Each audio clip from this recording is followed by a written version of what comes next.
how did you come up with the idea of the book? And for especially, for the American audience that may be rather unfamiliar with really probably, many of the details of the Habsburg, empire and legacy and monarchy, right? What were some goals that you were hoping to achieve by sharing, lessons from your family? I was approached by Sophia Institute Press, whether I wanted to write a book about the Habsburgs. And I told them there are thousands of books about the Habsburgs. And I said I only will write one if I find a special access to it. And of course, I wanted it to be a book for Americans. So what I wanted to go is to give I wanted to do three things. I wanted to give a very brief overview over the Habsburg family history in an entertaining way, trying to teach everybody 5 dates of our history. So you get an overview.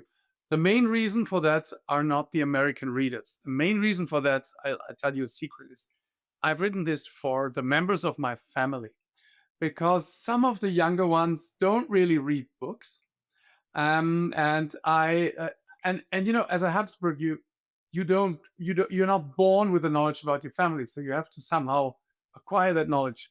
And I thought to myself, if some of the younger generation just want to get a quick overview, they just flip through the first 5 pages of my book and get an idea of our history. And at least they can talk with some competence about the family history because people expect them to know about Habsburg history. So the introduction with our most important historian is just a few pages, gives you an overview, is mostly written for the Habsburg readers, but also, of course, for the American ones.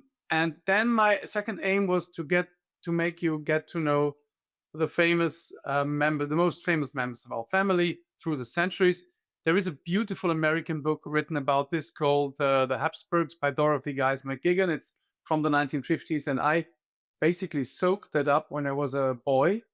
And it has all sort of little quirky stories and personal approaches to many from history. And I try to get that a bit across, that you meet well-rounded people, not just a history lesson. That's the second. But the most interesting bit was that I tried to give it a structure by saying I'm not going to write about the history alone. I want to think about the 7 principles that our family always stood for in 800 years of history.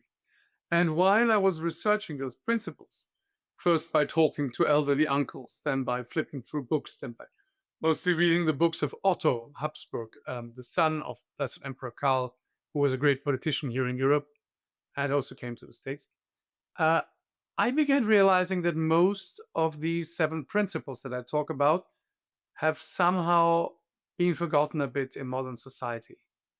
And going on writing, I said, well, let me offer these principles to everyone nowadays and say you can try to incorporate that into your life. And so the book became, first of all, very slim book, easy reading, one long afternoon if you flip through it. And Michael Knowles then said that it's a Habsburg self-help guide, which is very funny. But for me, it was an incredible learning curve. And it's really so. The 7 principles that I propose, going through the centuries, you can almost see them shining out of those different characters. Some of them more, some of them less, but most of them have several of these 7 principles very clearly visible. And how did I find the principles? If you go on the street and ask someone with a bit of historic knowledge, what do the Habsburgs stand for? If you don't go on X, where they will tell you for the Habsburg jaw and for inbreeding. But if you go to normal people, they will immediately get to 1, 2, 3 of these points without me having to point them to it. But I thought let's make it a bit broader, and that's how I came to 7. Thank you so much for watching. If you enjoyed today's episode, please hit the like button and subscribe to the Catholic Theology Show. Thanks, and God bless.